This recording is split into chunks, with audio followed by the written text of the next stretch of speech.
each of your laptops.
Speak.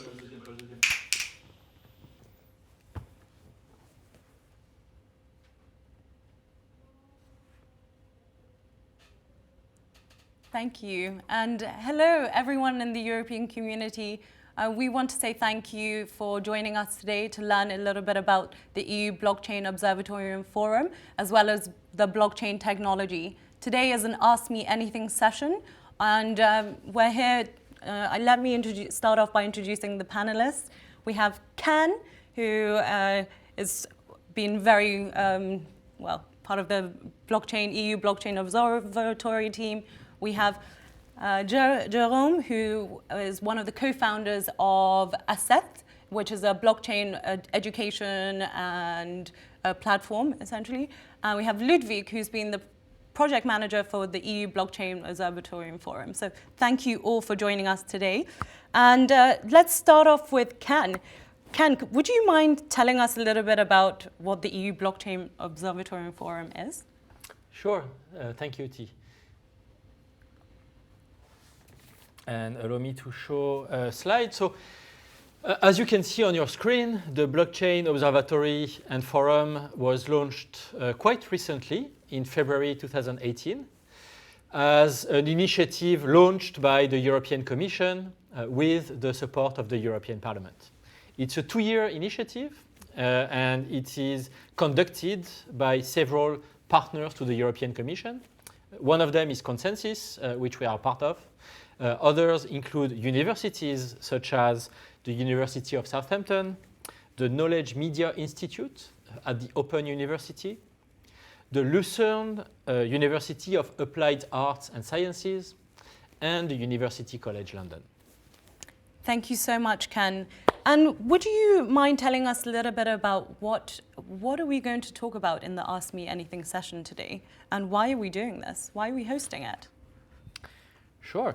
So the EU Blockchain Observatory and Forum has 3 main objectives.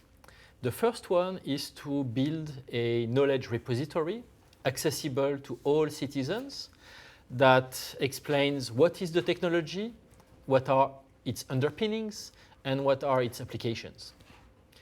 The second objective is to identify what are the environmental conditions that should be put in place in order to accelerate blockchain innovation in Europe. And lastly, the third objective is to identify a few high potential use cases that the European Union and member states can work on together to deliver the potential of blockchain. So today's session, Ask Me Anything, is clearly part of the first objective, the education part of the observatory.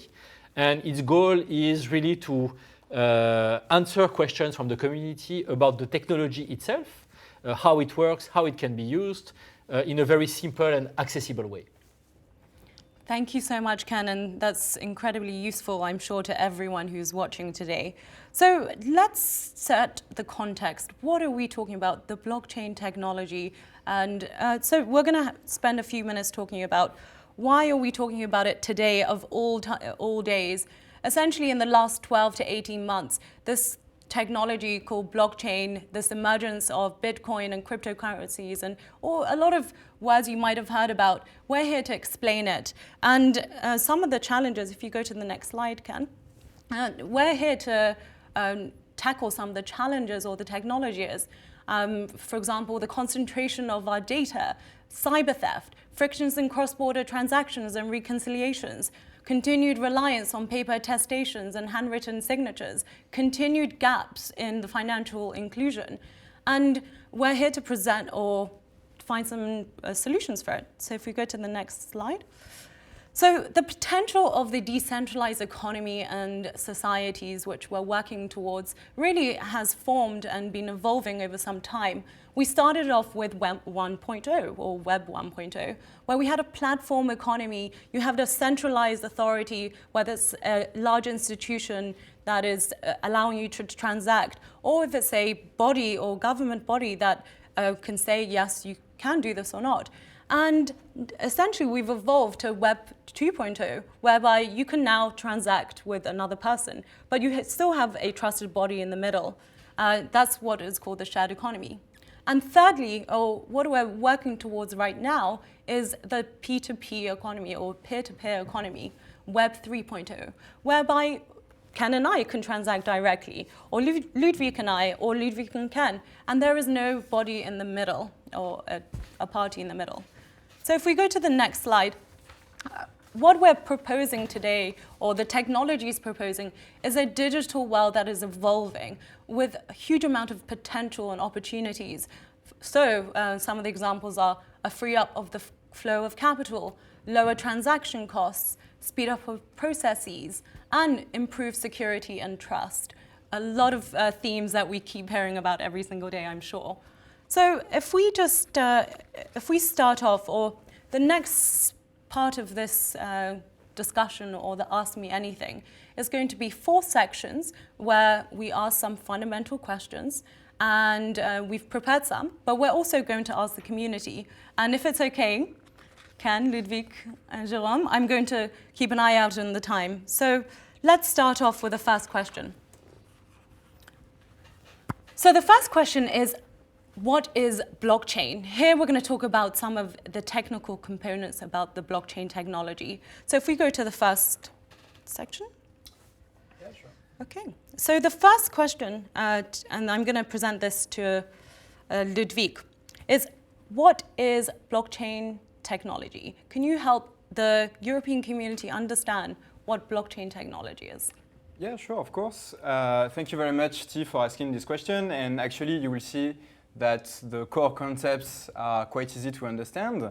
If we go directly on a slide to explain that, you will be able to see that a way to describe blockchain is to describe it as a decentralized database. And actually, the name of blockchain comes from the fact that the data is stored on a block and that each block is linked to its predecessor. Therefore, you create a chain of blocks, and that is the reason why we call that the blockchain. And the main characteristic of this database is that it is not stored on a single server, but rather shared within all the peers of the network. And what happens is that every participant to the network has a copy of this database on its own computer or server. And I'm sure, T, that you will be asking me, how does this work exactly? Because for now, I just gave the few concepts. So to answer fully this question, we might need to go a little more into the details. And keeping an example. If, for example, I want to send an asset from person A to person B, here are the main steps that will be followed. First, you will be actually, person A will be actually saying, okay, I want to send this amount of asset to person B, and will broadcast this message to all the participants of the network. And what happens in part 2 is that some participants of the network, who are validators, will gather all these messages, all these transactions, and put them in blocks, as this is the idea of the blockchain, putting information into blocks. In part 3, these validators will be validating the block, trying to resolve the puzzle, and then broadcasting this new block, once it's found, to all the other peers of the network. The final steps of this process is at step 4 for all the peers of the network to actually receive the new block that has been created. And what they do on step 5 is adding this newly created block to their own copy of the database.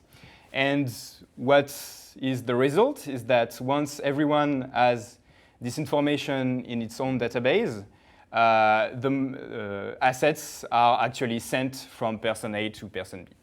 So these are the main steps to really understand in a practical manner how a practical use case of blockchain works. That's incredibly useful, Ludovic. Thank you so much. So let's start off by, say, for example, I have 1 Bitcoin, and where is it? Can you help us understand what that looks like a little bit? Sure. So to look into what a Bitcoin is, we can have a look right now on it. And what you will be able to see on this blockchain is actually the series of blocks I was talking about before. And if you zoom in inside what block, what we'll be finding is the different transactions that are stored in that particular block. And if we actually go in a deeper level, on the next slide, we are able to see that the Bitcoin that was sent to you is actually registered on a specific address, and you can see the transactions that were used to send you this Bitcoin. So To answer specifically your question of where is your Bitcoin, it's not in your pocket, but it's on every computer of the network that has a copy of this information. That's, well, thank you for that. So let's start and understand a little bit about the history now. Can you tell us, Jerome, a little bit about where this technology has come from? Who invented it? Yeah, sure. So this technology was first introduced in October 2008 through a message sent to a cryptography mailing list used by professionals and academics. The message was sent by a pseudonym called Satoshi Nakamoto. We don't know if that's an individual, we don't know if that's a group of persons, but attached to the message was a paper called Bitcoin, a peer-to-peer cash system. And among the members of this mailing list, everybody were very enthusiastic about the protocol it described. And a team started to implement this protocol in a software. And in January 2009, the Bitcoin blockchain was started. So to sum it up, we can say that we don't know exactly who came up with this idea, but what we know is since the last 10 years, thousands of researchers and engineers have worked on improving this technology. Thank you very much. Well, we've actually answered some of the most of our questions. Now we're going to turn to the community that has really sent in their questions via Twitter. By the way, we are on Twitter, hashtag AMAA or AMA blockchain. So do send across your questions. The first question is, now I'm going to turn this to Jerome. You were just talking about where the technology has come from. What is a node and what is a miner? Can you help the community understand what that is? Sure. Ludovic just said that it's a peer-to-peer system. So when we say that blockchain is a peer-to-peer protocol or peer-to-peer system, you have to consider it as a network where a node is a member of that network that is running this peer-to-peer software. So practically, if you are a computer and if you have a computer and you have installed a blockchain software, just run this software and you will be part of the network. Once you launch the Bitcoin software or Ethereum software or any blockchain software, you connect to the other peers of the network. And as a node, your computer will replicate the ledger and also relay the transactions and the blocks that they hear on the network. Now, what is a miner? Mining is a feature that is available in your blockchain client. You can activate it if you want. And what it means when your computer is mining is that it is participating to the process of generating new blocks. And this process is very computationally heavy. It's a problem that your computer have to work a lot of in order to solve it. Hence the term that you might have heard, proof of work. If your computer is mining and find a block, it has a proof of work in it. And every block can be a miner. And the more computationally powerful your computer is, the better it will be at mining. Thank you for that. So let's now turn to some deeper questions. Clearly, this is a very technical person who has written. What are the advantages and the inconveniences of the different consensus algorithms? And Jerome, if it's okay, it sounds like you're the technical. Well, I have to clarify first what is a consensus algorithm. So just to put it simply, let's say that it's a process describing how the next block of the chain will be chosen, and by extension, which node of the chain will have the chance of building the next block. So the differences between the different consensus algorithms, the different way of choosing the next block that are available, mainly lay in the level of trust that is required between the nodes of the network and what is the process of being part of the validating node of the network, the node participating in the consensus of the network. So to put it simply, you can have a look at the trust spectrum. We have consensus on the one hand, like proof of work, that doesn't require any trust between the different nodes of the network, and anyone can participate, as I just said. And if someone wants to take over the network, it has to use at least more than 50% or 51% of the network computing power. So some consensus algorithms have a security that rely on rely on the computing power of the network. And on the other side of the trust spectrum, we can consider a consensus algorithm like proof of authority, where only fit and proper nodes can become validating nodes, and thus users have to trust the authorities. And if a lot of the authorities go rogue, then your blockchain can be threatened. So let's say in that case that the security much more rely on the trust that people have in the authority. So if you want to pick a consensus algorithm and maybe discard some other, you have to consider the level of trust that you have in your network. Thank you so much for that, Jerome. And now we're going to turn to this question of smart contracts. We hear it a lot. Please, Ludovic, would you mind explaining what it is to myself, the European community? It will be very helpful. Sure, of course. Smart contract, what is a smart contract? This is a question that is often asked, and actually the term smart contract could be misleading because a smart contract is neither smart, neither a contract. So to put it very simply, you can see a smart contract as an application that evolves in the ecosystem of a blockchain. It evolves on the blockchain and it will execute as it is once it's put inside that blockchain. And actually what you can do with this kind of technology is to create and refer to any business application and use a smart contract to replicate that business logic. For example, if you are doing exchanges with someone and then you receive a good, you can actually code this logic and have a payment sent to the person that was sending you good once your good is received. So it's really regarding this as an application that evolves in this blockchain environment. Thank you so much. And guess what? We're on time as well. So we have 10 more minutes to ask a few more questions and answer them from the European community. So the next question, if it's okay, Ken, I'm going to ask you.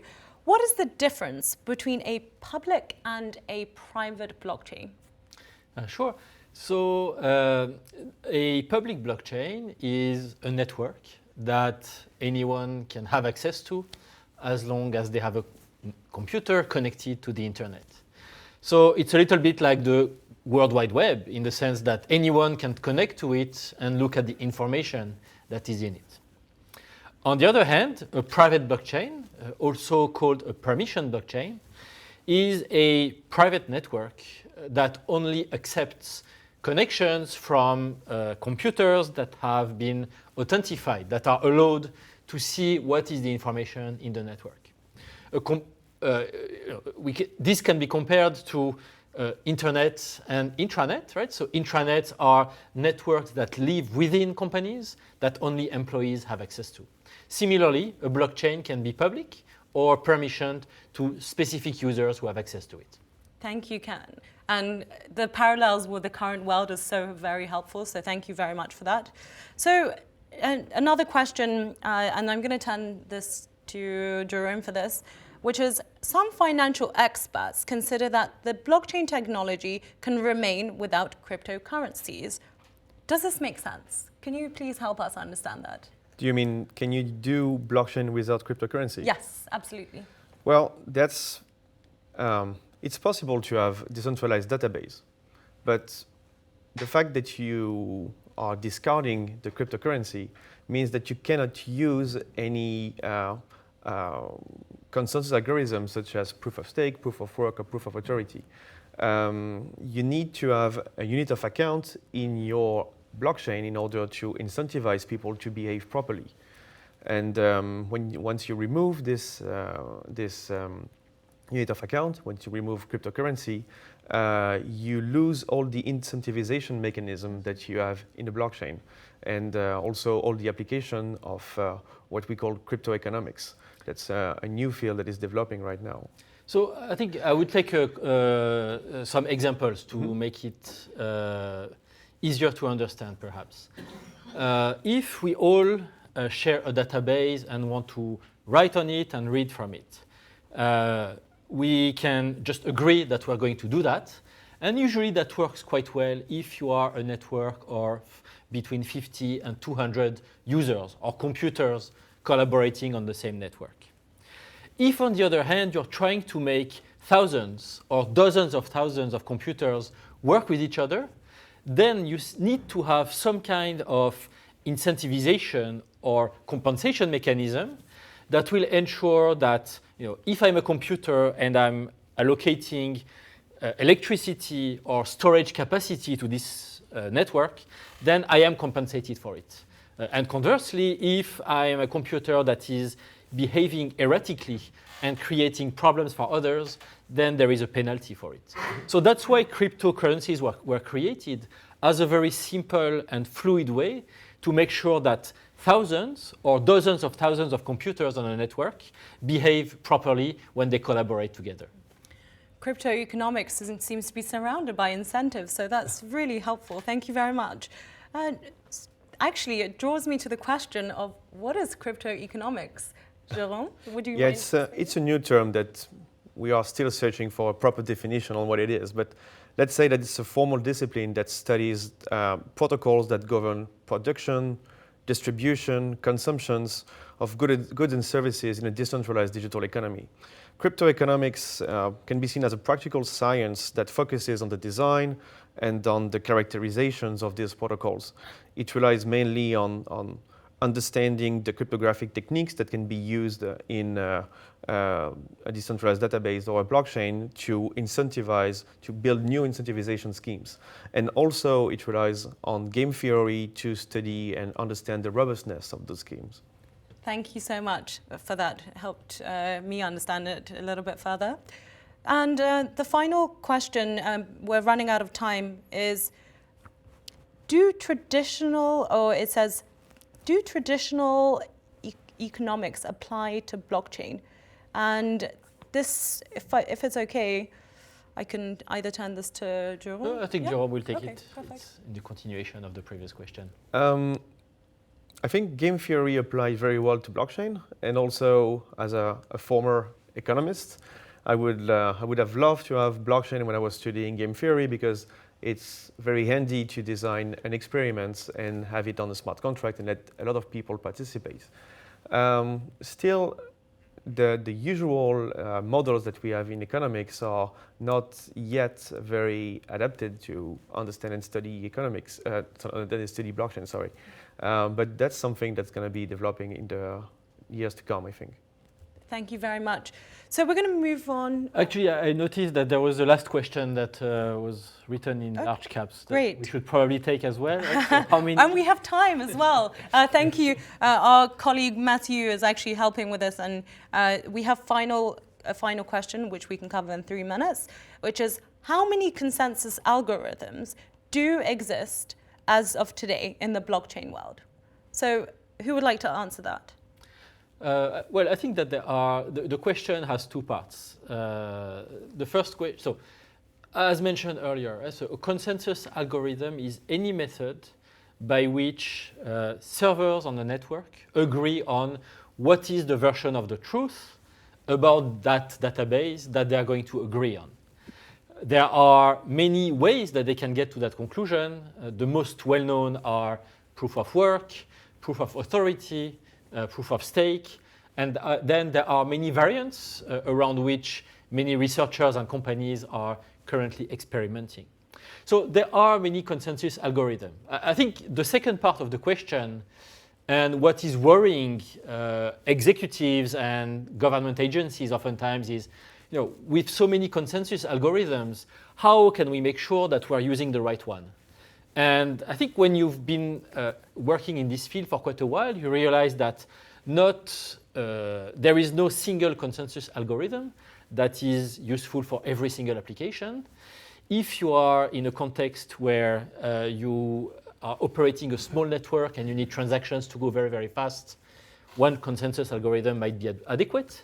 If you're, on the other hand, working with a very large network of servers that do not trust each other, another consensus is appropriate. So there is really an art and a science to choosing what is the best consensus depending on what you want to do with the blockchain. It's not a single recipe for all. And to complete what Ken just said, I think we can also look at consensus algorithm through the glasses of the governance that you can apply to those algorithms. For example, proof of work, you have pretty much no governance. You let everybody decide to be a validator. And if you are using, for example, proof of authority, you might design a process to select different validators who can become an authority, who has the right, how you revoke authority, and so on. So you can build your governance on it. It's up to you and up to how you want to design your solution. Absolutely. And I see that we have one last question. Exactly. We have one last question. We have 1 minute to answer this. I will answer this one quickly. So the question is, on which languages can nodes be created? So again, to explain the question, a blockchain network has many nodes on it. Each node is running a software. And so the question is, which languages can be used to run that software on a node? And the answer is, in theory, any language, because nodes are communicating with each other through a protocol that has been defined and is standardized. And then you can run any software on your machine that is compatible with that protocol. So it's a little bit like saying, you can browse the internet, and whether you're using Microsoft Internet Explorer or Google Chrome or Firefox, those are all different browsers, but they can still read and interact with the same information. It's very similar in the case of nodes. There are nodes that run on software created in Rust, in Go, in Python, soon in Java. And so there is really no constraint to the types of languages that you can use. So before we move on to the next section, it seems like there are many blockchain technologies out there, and it seems that no one size fits all, and that's really helpful to the community, I'm sure. So let's move on to the next section. We have several other questions before we also turn to the community again. Now we're going to focus a little bit on use cases. What is blockchain useful? So the first question, if I may, I'm going to turn to my colleague. So the first question is, what can blockchain technology be used for? And I'm going to turn to Ken here, if that's okay. Of course. So on your screen right now, you should be able to see 9 broad families of use cases that we have identified as applications for blockchain technology. And again, if you think of blockchain technology as a way to share data, to share a database or a ledger between many organizations, this technology can be used in many different forms. One form is the form that Ludovic described earlier. You can simply use this shared ledger to transfer digital assets, such as Bitcoin, from one person to the other. But there are many more applications. To take a few examples here, first, tracking. Right? So assuming that several companies are sharing the same database, they can monitor in real time what is happening with goods or a piece of agricultural product. They can determine its origin. They can see how it's moving in real time from the producer to the distributor to the supermarket and to the end consumer. And so having all this data shared in real time between many parties can be very useful when it comes to the tracking of supply chains and origin of food. Another very interesting application is certifications and titles. So what that means is that today when I need to, let's say, subscribe for a health insurance, I need to bring a number of documents with me. I need to bring my ID, proof of address, bank statement, proofs regarding the status of my family. And I'm bringing all those papers usually in original forms or certified copies. Now, with the blockchain, it is possible to extract out of each of those documents a digital signature.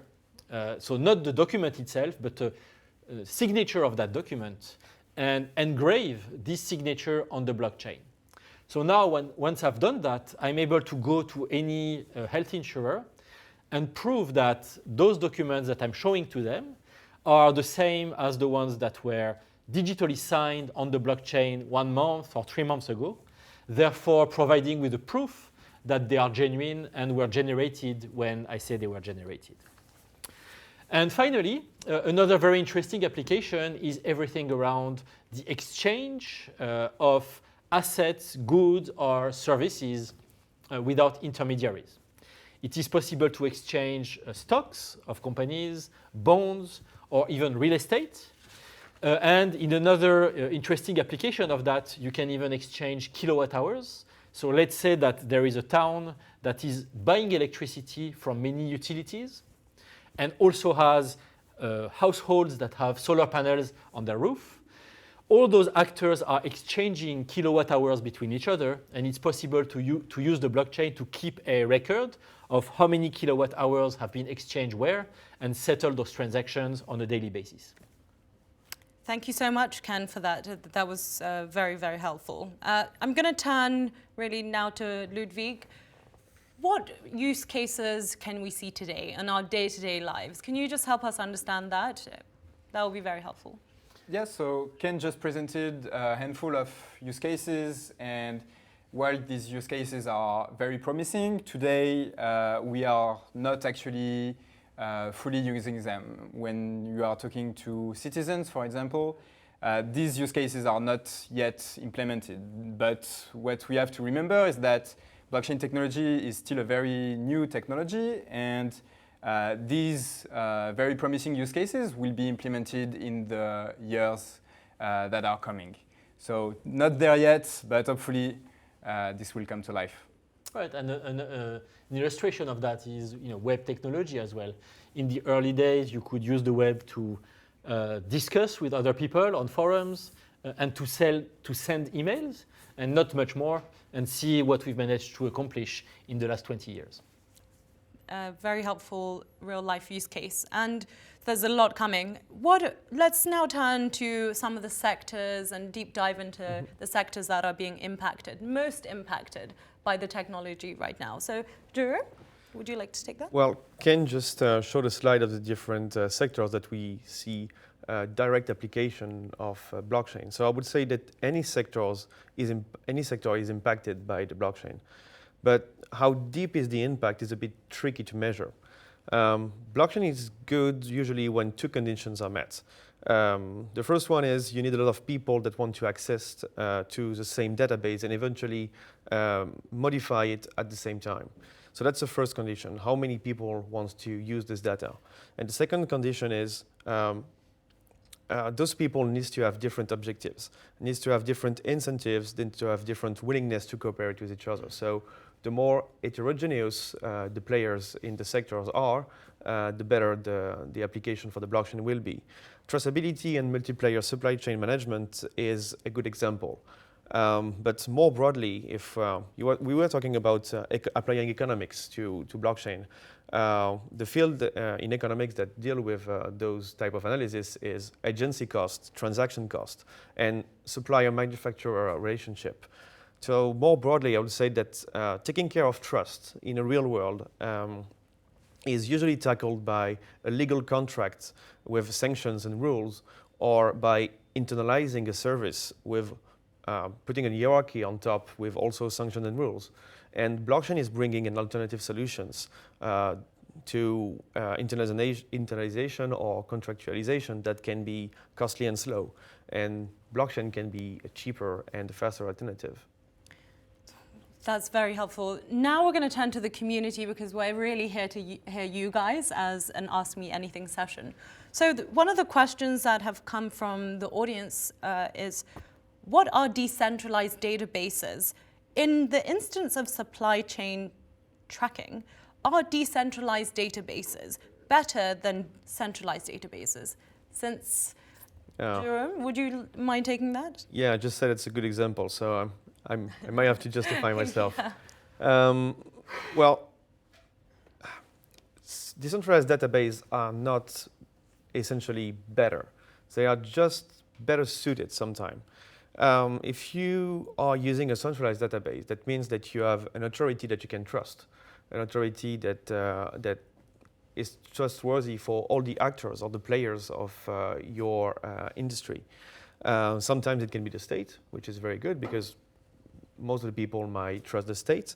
But a decentralized database, in specifically the case of supply chain management, is very useful because anybody can plug itself on this decentralized database.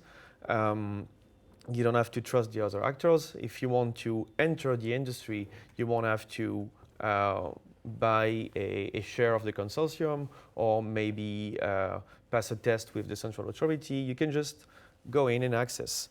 And also, one of the advantages that we see in the decentralized database approach is that those databases, as they are decentralized, they are also replicated, which means that they have much less downtime. If your centralized database has, for example, a maintenance operation, it can be down for a couple of days, and the rest of the industry cannot run. Whereas in the decentralized database approach that is replicated by design, it's not happening. Okay, great answer. Thank you very much, and great question to whoever asked that. And let's turn to the next question, which is essentially about Europe. The European community seemed to be very interested in its own impact. So what are the plans for a potential e-Europe blockchain backed by, so what are the plans for, is there going to be EU blockchain or a cryptocurrency or virtual currency that Europe has for itself? Well, so the question of whether blockchain or cryptocurrencies should replace traditional currencies is often asked, and often in a context where people do not realize that traditional currencies, so-called fiat currencies, are already very much electronic. Right? Most of the transactions happening today between consumers and institutions or between institutions take place in electronic format. And so the euro is still already very much an electronic currency. Now, what blockchain could bring on top of that is, in certain contexts, a way for institutions or individuals to transact using that same currency in real time, in a faster and sometimes a cheaper way. An example of that is a project that was conducted last year by the Monetary Authority of Singapore, which partnered with 11 financial institutions in the country to create a Singapore dollar on the blockchain and allow those 11 institutions to transact with each other in real time, in a secure way, and more importantly, in a way that does not have any single point of failure to the financial system, because each bank has a registry of its transactions with the others. So there are many applications of blockchain to payments and currencies that go well beyond just electronifying fiat currencies. Great, thank you very much for that answer, Ken, and I hope you got your question answered. Can this technology help to fight fake news? This is a pretty sort of contemporary question, so Ken, would you mind taking that? Sure, well, so there are two ways that blockchain technology can help combat fake news. One of them is called token curated registries, and perhaps Jerome, you want to say a few words about that? Yeah, sure. And then I will expand and explain another way that it can be used for that purpose. So the idea behind creating a registry with token is that you have a registry that is a list, for example, a list of links that are news.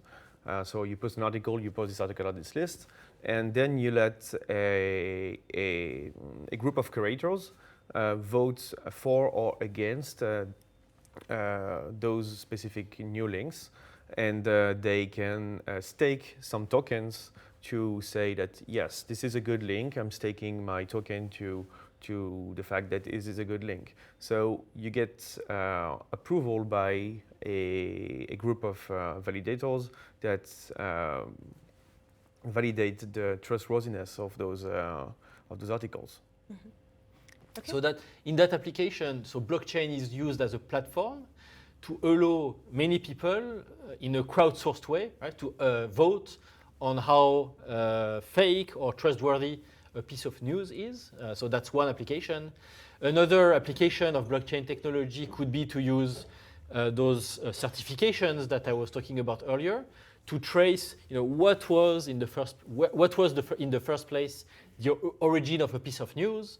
And so if the news is attributed to a news agency, is there a digital signature that confirms that that was indeed the origin of the piece of news? So those are two ways that this technology can be deployed in that use case. I'd love to read my FT and say I knew exactly where that came from, so that would be great. Now, we have a few more questions. We have 7 minutes, so let's just be mindful of that. What use cases are there in the banking sector? Is it only about making banking more efficient, or are we trying to decentralize the banking system?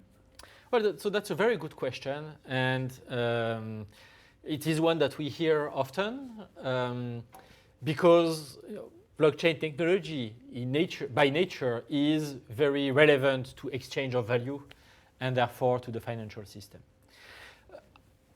Because we work with many companies around the world on deploying that technology, I think I can confirm that at the moment, most financial institutions are using blockchain technology mostly as a way to make their operations more efficient, to reduce costs, because you can see that the sharing of a ledger is a great way to avoid all the reconciliation and all the administrative work that is taking place when financial institutions disagree about the value that they are holding on behalf of each other. So clearly today, the main application, whether it's in the area of KYC or settlements or exchange of value, the main application is about making banking operations more efficient. But clearly, when you think about blockchain as a way to enable peer-to-peer transactions, we're confident that this technology can allow new business models to emerge, particularly when it comes to groups of consumers or groups of institutions getting together to crowdfund or jointly govern financial marketplace. I also hope the question's answered. Let's now turn a little bit to healthcare and some other examples, which is an important use case. What about e-health records on the blockchain? How would the patients authorize doctors to fully or partially access our e-health records? Well, so I will answer this question very quickly in the sense that naturally, because of the things that we mentioned earlier, which is shared database, certification of the origin of the data, and tight control of who has access to the data, blockchain technology can potentially be used to the management of health records and their exchange in a secure way between institutions.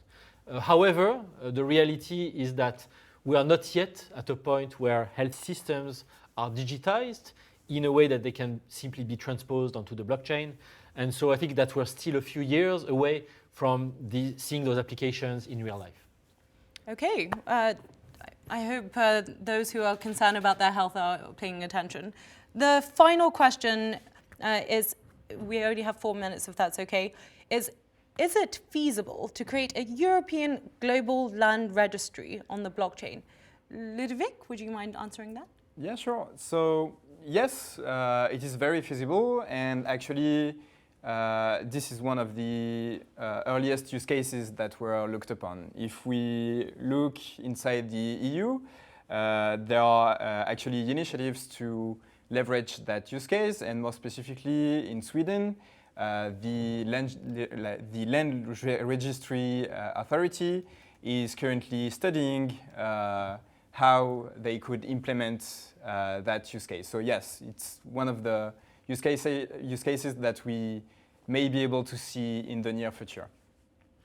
Thank you very much. And we might have time for one more. Fantastic. Thank you for all those questions. the last question is, if code is law, is it feasible to implement the nuances and ambiguity of our existing laws into code? Who would like to take that? Well, I can take that. Right? So, it is as Ludovic mentioned earlier, a smart contract is not really a contract; it's an app, and on top of that, it's an app that, for cybersecurity reasons, you want to make sure that you're not making it too complex, so that you are not creating vulnerabilities that can be exploited by hackers. And so our experience with using blockchain technology is really that we try to make smart contracts as simple as possible. Now, when complex nuances and ambiguity need to be implemented, one approach that some companies have implemented is to do two things. Right? First, they take a contract that is traditional legal contract, and they embed in the contract certain clauses that say, well, in order to execute this exchange of value or this particular clause in the contract, we agree to rely on a smart contract. So in that way, you're creating a traditional contract that links to many smart contracts in the blockchain for specific and simple pieces of execution. Another way, of course, is to take the digital signature of the contract and embed it on the blockchain, right? So that you can prove to anyone that that contract was indeed signed digitally at a given time by the parties that signed it.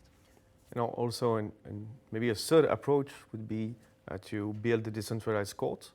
And some projects in the blockchain space have been trying to do that, to say that we have a protocol, a simple set of smart contracts that you can call from your own smart contract to be able to present your problem to a court that will give you an arbitrage on the state of your smart contract, or if anything has happened wrong, or give you, present the evidence and maybe resolve it. Okay, well, there's a lot of use cases. We're also on time. I guess in summary of this section, we've spoken a lot about the different use cases that are currently we're looking at as a technology industry. A lot of industries are getting into it, and a lot of governments are. Now we're going to talk about some of the tough questions. We're going to answer the questions that are probably on a lot of the European community's minds. So let's start off with, aren't blockchains super slow? And this question, if it's okay, Jerome, what do you think? They can be seen as slow, of course. Like if you look at numbers, like Bitcoin produces a block of transaction every 10 minutes. Ethereum produces a block every 14 seconds. But if you compare to a wire transfer that can take a couple of days to be settled, I would say that's quite fast. But also, if you look at more numbers, like today, you can have 300,000 transactions on Bitcoin every day, and you can have 1.3 million transactions on Ethereum every day.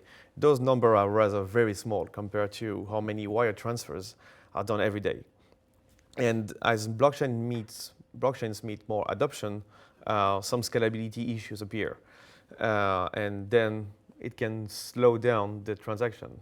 You can make a transaction, and all of a sudden, the network is jammed, and you can wait for 1 or 2 days also to have your transaction settled. But those issues are very well known at the moment, and numerous solutions are already available, and the research in the field is both very active and very promising. You can see some parallels with, as you said earlier, with the internet, early technology. So let's talk a little bit about now, and another tough question, and Ludovic, this is over to you. Let me know. Thanks. Doesn't blockchain use huge amounts of electricity? Yeah, so this is a concern that was highly publicized recently. And what we can tell to answer that is, yes, it's true that blockchain have electricity consumption, but we have to keep in mind that blockchain is a technology that is very new. And actually, what is happening right now in this space is that there are many solutions that are currently looked upon to answer actually this problem. Some of these answers and solutions come, for example, on the side of proof of stake that doesn't require energy, side channels or elements like that. And so there is a lot of research, both academics and companies are looking into this issue, and it will be answered once the technology gets fully matured. Okay, I hope that's useful for those who are constantly asking that question. Another question that might be helpful to understand is, how can Europe support such an opaque, unregulated technology where users are anonymous? And I'm going to turn to you, Ken. I think you might have something to say there. Oh, so that's a tough question. Well, two parts to the answer. First part is repeating what Jerome and Ludovic has said earlier. It is a relatively new technology. Many developments are underway. Taking the comparison of the internet, many things that we take today for granted were not there at the beginning of the internet. So the ability to pay securely with a credit card using HTTPS, meaning encrypted communication, the fact that today there is hardly any spam in our mailboxes, even though our spam folders are filled with hundreds of spammy emails, the fact that we're able to browse social networks without ever or hardly ever seeing indecent pictures. Those things that we take for granted are the result of very significant improvements in technology and in artificial intelligence. So similarly, I think that the fact that today the blockchain world is unregulated and still a little bit of a Wild West, I think this is a reflection of the early age of the technology. Another part of the question is that, to correct what was said, so blockchains are not typically anonymous. They are what we call pseudo-anonymous, meaning that I and you have an address. It's just that our identity is not revealed in clear text on the blockchain, associating this address with our identity. But what we're seeing is, for example, in the city of Zug in Switzerland and in other places where governments are working on the blockchain, we're seeing many applications where this connection between my address and my identity can be endorsed by a government or an authority. And in that case, the blockchain allows me to give an even stronger proof that I am who I am. Okay, thanks for attestation. And now let's go towards some tough questions from the community. Please keep sending your questions in. We're looking at it quite actively. The first question, and this is for you, Ken. Is Bitcoin going to replace the fiat currencies? For example, the euro? Who knows? No, it might, who knows what will happen in the distant future. The reality is that today the technology does not allow crypto assets to replace fiat currencies because you cannot conduct hundreds of thousands of transactions per second on the blockchain. So first, there's a technical limitation, and also I don't know if that is really the goal, right? For every single application on the blockchain. There are many applications on the blockchain where you are using digital assets, also called tokens, either to keep a registry of where things are on the supply chain, or to arrange for immutable and uncrackable voting, or to exchange licenses or access rights to a service, in the same way that my daughter is purchasing coins in her video games in order to buy clothes and haircuts in her video games. So there are many applications of digital assets that allow people to perform transactions in a fluid manner that before you start even talking about digital currencies replacing the euro. So there are going to be a few steps as we can, from what I understand. The next question is, and if I'm going to turn this one, and please put your hands up if you're interested. there has been rapid growth of ICOs. Is there anything in place to protect these shareholders? And who would like to take that? Well, I can take it. Okay. A token sale is a process by which a project or a company sells tokens, meaning shares or rights to a project in various different forms. Some of those token sales take the form of selling shares into a financial asset. And in that case, they are essentially regulated as a financial asset should be by protecting investors into that project against mismanagement or criminal behavior by the issuers of that project. But in many cases, the tokens that are sold are not sold as shares in a project. They are sold as prepaid rights to access an online service, or even as a digital representation of votes or things that exist only digitally as part of supply chain tracking, for example. So there are many different realities underneath what is commonly called a token sale or an ICO. And it's important to understand those realities and realize that the legal obligations attached to the sale of those tokens will be the same as what happens when you sell those assets or goods in the real world.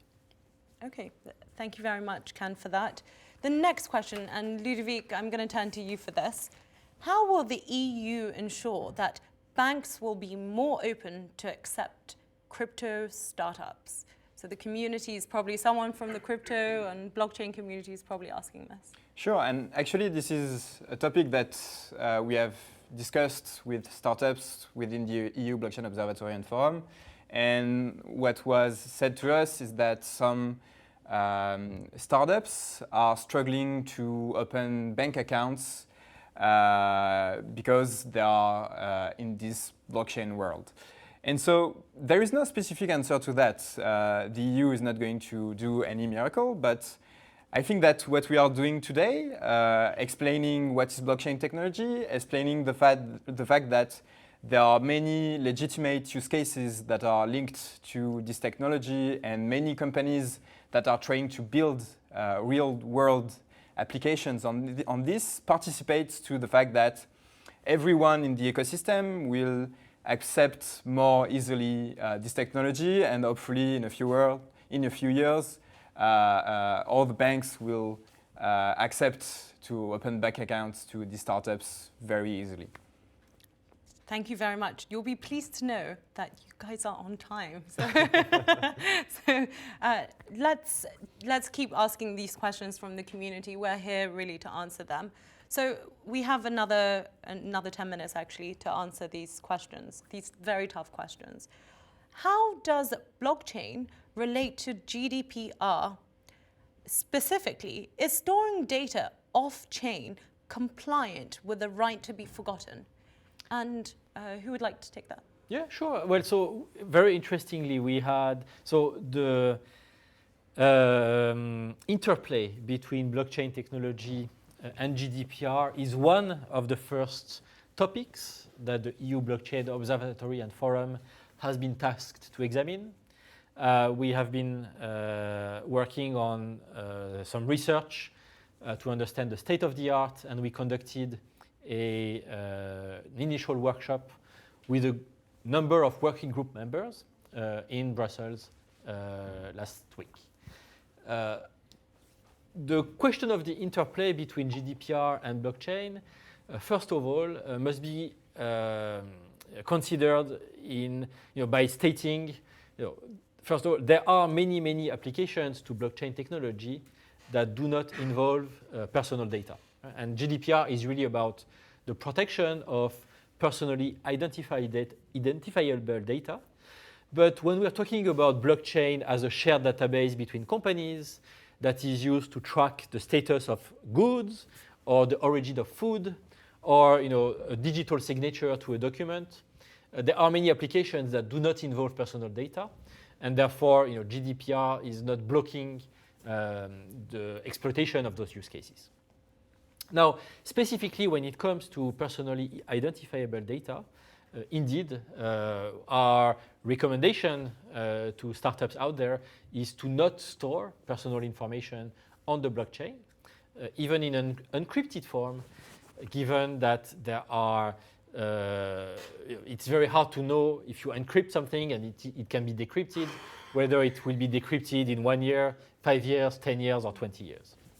Having said that, there are more and more people who are working on technologies that would allow me to take some form of personal data, obfuscate its origin, transform its content in a way that cannot be traced back to the original data. And in that case, the blockchain could potentially be used as a way to demonstrate that data that I'm storing outside of the blockchain is genuine because it has a proof of existence on the blockchain. Okay, thank you very much. Excellent question, whoever asked that out there. The next question is going to be, this is a very technical question, so Jerome, I'm going to ask you. Is there a risk of having miners prioritizing or deprioritizing censored or deprioritizing transactions? So someone very technical out there. So to be clear, miners are already prioritizing and deprioritizing transactions, but they are not censoring transactions. Mm-hmm. So when you are mining, when you are creating new blocks, you have a limited size of a block, so a limited number of transactions that you can put in this block. So you have to solve what we call in computer science a backpack problem. How do you fill your block as how you fill your backpack with the different transactions that you have on your plate? Mm-hmm. So miners have usually a way of prioritizing transaction by the number of fees that are associated to this transaction. The higher the fees, the more in priority it is treated. And about censoring, to censor a transaction in a blockchain, for example on Bitcoin or Ethereum, you will need to control at least 51% of the computing power of the network, which is extremely difficult, extremely unfeasible in terms of computing power that it represents. So I would say, like, yes, you can prioritize or deprioritize, but it's up to the user to put more transaction to be in a block faster. And censoring, it's very unlikely. Okay, thank you very much. I'm going to turn now, these are some more challenging questions and quite technical. What are the challenges of having decentralized exchanges and KYC/AML compliances or compliance? Yeah, so when you look at decentralized exchange, so what it means is that you can have several tokens living on the blockchain. And a decentralized exchange would be an application living in the blockchain that allows for people to put some tokens on for sale and to also buy some tokens. So there are already existing applications doing that. Some of them are very popular on Ethereum. Some of them also imply different blockchain being connected to one another. But when you look at the challenges that they face, it's usually very complicated to have a lot of liquidity on those markets, to have to manage the order book that you usually find on an exchange directly on blockchains. And the different startups that are trying to solve this problem are trying to have different approach. One of them that I personally like is using Dutch auction. So instead of saying that you want to buy for this amount, you just put an auction and you wait for someone to answer your auction. But the advantages of using a decentralized exchange is that the user is still in control of its funds. And compared to centralized exchange, where people will send their token or certain cryptocurrency or crypto asset to a specific exchange, and then hope that the centralized exchange is behaving properly and in control of the funds properly. Which, when you look at the history of blockchain, we've seen many scandals of exchanges being robbed, exchanges having trouble. And what is very good right now is that those centralized exchanges are turning to regulators, are improving their best practices. So decentralized exchanges are a good alternative, but also the pace is on the way of a better behavior from centralized exchange. Thank you very much. Yeah, I would just add one comment, which is, on the topic of, if the question that is asked is, to the extent that the question that is asked is, with all those decentralized exchanges allowing people to exchange tokens peer-to-peer, how do we make sure that those channels are not used for money laundering? And I think this question reveals a misconception oftentimes that is driven by the fact that we're changing the paradigm of regulation. In today's world, the only way to regulate is to count on the intermediaries that are in between users to make sure to ascertain the origin and the destination of funds and assets. Now, when you're looking at the blockchain world and you're looking at smart contracts in particular, what you are looking at are assets that can be programmed by their issuers in a way that you can dictate any condition that you want as a prerequisite for a transaction to take place. So I could create a transaction that says, I could create a token in a smart contract that says I'm only allowed to transfer my token to Jerome if a KYC authority or a bank has confirmed that his address is a clean address, is not blacklisted. And so really, as the technology progresses and we are moving into a world where regulators and institutions understand the technology better, they will be able to make full use of this programmable feature of those assets. Thank you very much for that. And with the remaining time, we have a few more questions, and I think we should certainly answer the community's questions. So, Jerome, this is actually for you. What are the key analytical tools and methods for very large blockchains to make blockchains more transparent for all participants? So already at the moment, traditional big data analysis tools and anti-money laundering detection algorithm can be very well applied to blockchain data already. We have several startups in Europe that are specializing in this field. And if you look up on the internet, you can find several stories online where criminals using blockchain were caught because blockchain is actually very transparent. Mm-hmm. Okay, thank you very much for that.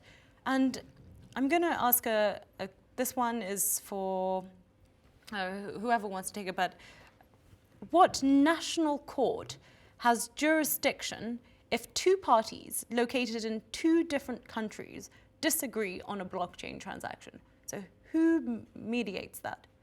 Sure. So first of all, we have to think about it as what happens in real life is that when you are going to transact with another party, let's say that you agree with someone in another country that you will be transacting using a blockchain, you will certainly also contract with this person. So all these different terms are going to be handled not by the blockchain part, but actually on the legal part that remains very classic.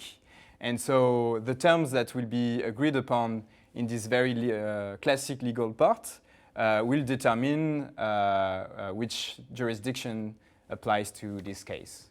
That is the main idea. Okay, and would anyone like to add to that before we move to the next section? Good. No, I think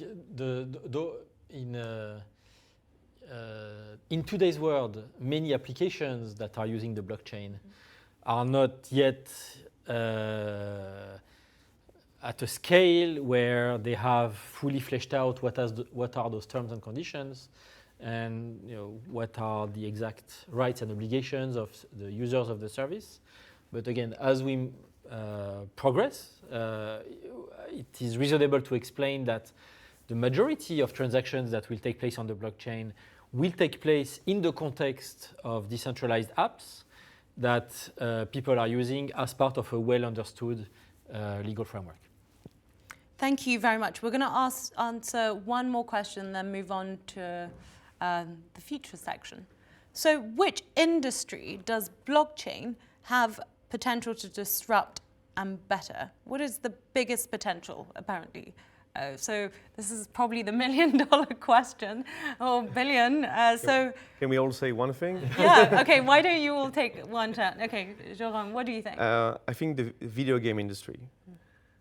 Because we've seen this industry, I think, or at least I've seen this industry evolve from different models. Cartridge at first, and then try to license a product, and then trying to do DLC, downloadable content, or freemium, or trying different approach to sell product and to sell new video games. And blockchain allows for having the true ownership of the digital good that you have in your game, and will potentially open a very new way of distributing game, and also of having your gamers engage with your game. And it's for the better.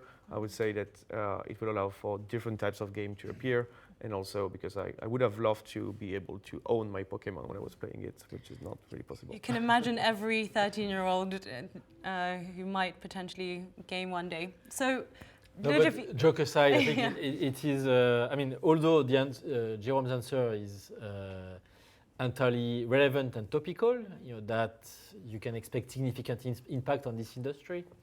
I think singling out a single industry is like saying that the internet disrupted one industry more than the other.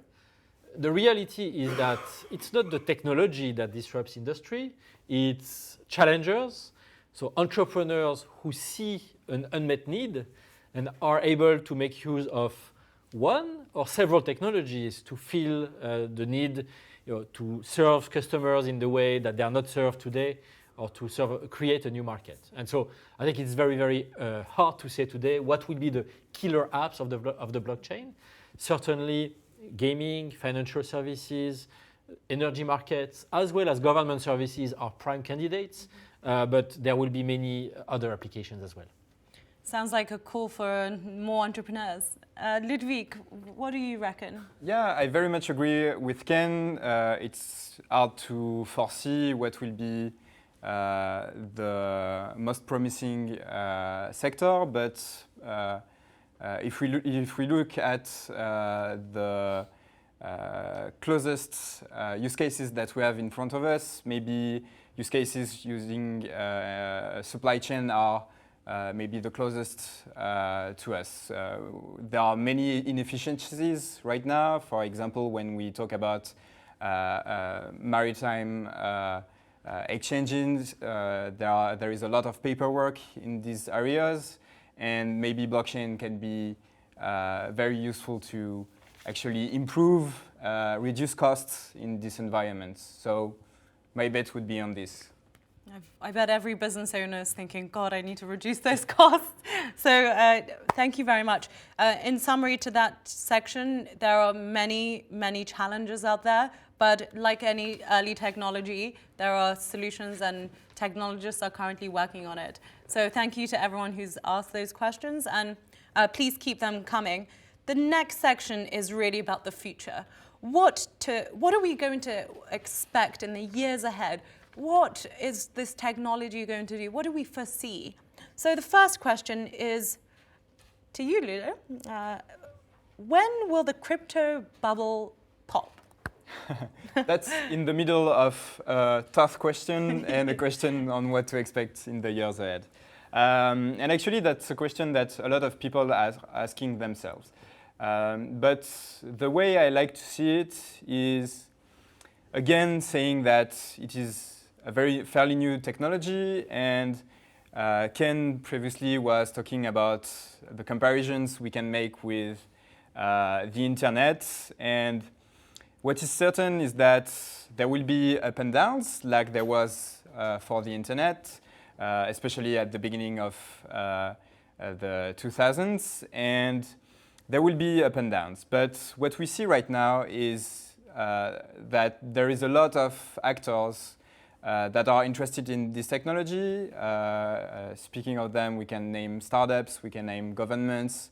There are a lot of companies also that are trying to build using blockchain technologies. So yes, there will be up and downs, but what we are seeing is that in the next years, this will be used by a lot more people and a lot more citizens, for instance, and this will definitely grow. Okay, thank you very much. So not that tough then as a question. Let's turn to the next question. And Ludo, this is again for you. Sure. Will blockchain technology deliver economic benefits to our society? Yes, I think that the answer is kind of the same as the previous one. It is very clear that different institutions and companies are trying to build applications using blockchain technology, and a lot of them will deliver either economic benefits when they are trying to reduce costs, create new markets, create new use cases, and this will be a growing industry. And on the other hand, we have to keep in mind that there are a lot of citizens that will be also directly impacted. And when I'm talking about this, I'm thinking directly about government services, and blockchain will certainly be used in these government services to improve these systems. So the benefits will be on these two sides, I would say. That leads me to the final question of, or at least the questions we've prepared, which is, Ken, do you think governments are going to be more efficient today, moving forward, using the technology in the future? What do you foresee there? Well, so first of all, we're seeing an incredible amount of interest by governments as to applications of blockchain technology.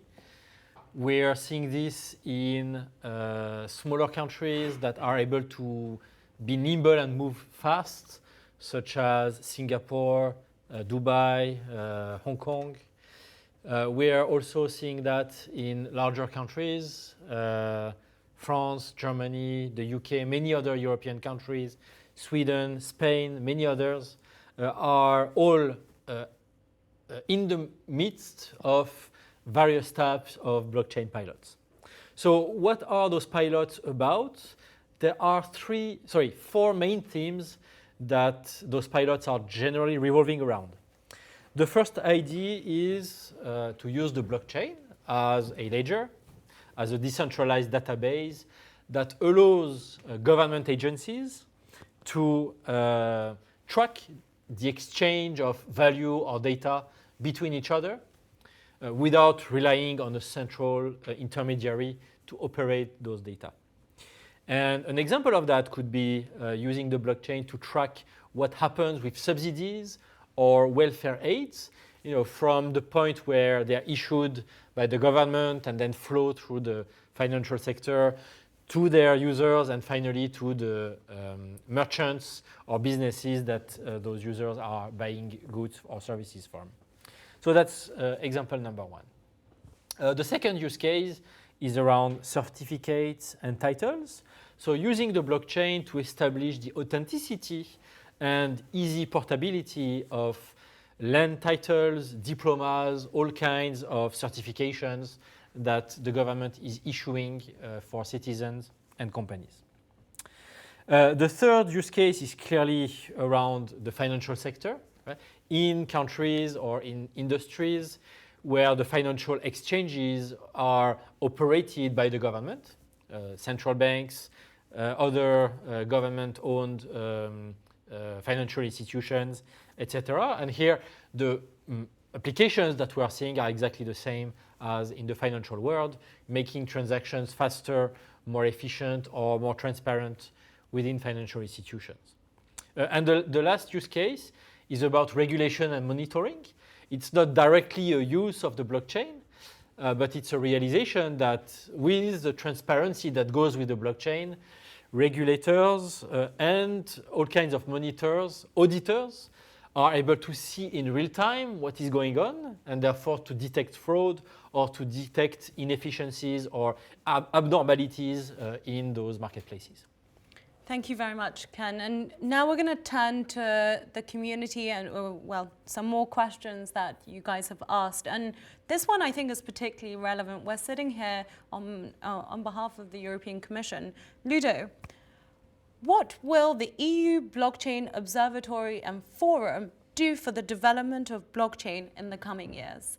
Sure. So I think that one of the first elements that the observatory and forum will do during these 2 years of its life is first to really look into the framework, the regulatory framework, the policy framework, the legal framework that is needed to actually support the creation and the development of large-scale blockchain applications.